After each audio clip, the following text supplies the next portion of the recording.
The Wagoneer, I don't know. When I think of Wagoneer, I don't think about luxury in today's sense. I think more of like what Cadillac was 20 years ago before that revamp with the Matrix. Do they have some refurb to do here?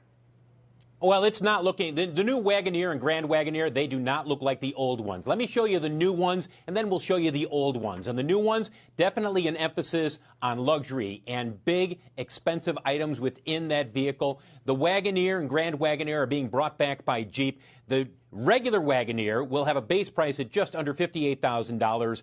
The Grand Wagoneer, it starts at just under $87,000. And get this, you want to trick it out, you want to put everything you can in it, the price tag will be $111,000. Now, the old Wagoneer that we remember in the 70s and 80s, they were sold from 63 through 91. And you can buy a refurbished one now. Those prices are at record highs. What Jeep is doing is trying to play off the nostalgia of that name to sell the new Wagoneer. I think when you start with a name that already exists, and even the name Wagoneer, I think for a lot of people, they're going to get it pretty immediately based on the name. And that definitely helps break through the noise, break through the clutter.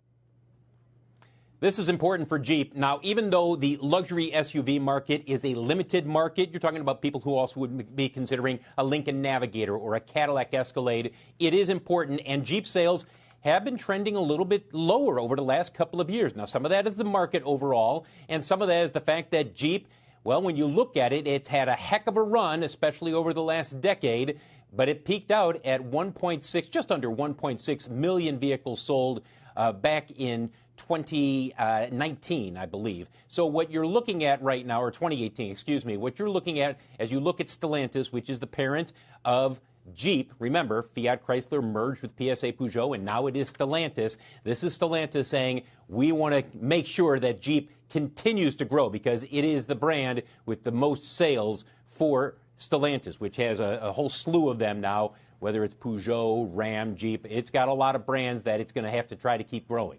Phil, quickly, if you can, with the trends we're seeing, the move toward the suburbs that we were just talking about earlier in the show, is this an ideal time for Jeep to do this? Yeah, I think to a certain extent. And look, there's always going to be a market for the luxury large SUV, but let's be clear, with that price tag, the Grand Wagoneer starting at $87,000, I mean, you're getting into rarefied air. It's a limited number of buyers up there who will pay that price. Yeah, starting there. That's like Tesla SUV territory too, right?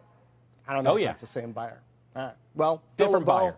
We'll see. That Wagoneer and Grand Wagoneer kind of refurbing the old brands. I like it when they try to do that. You know, we'll see if that pays off.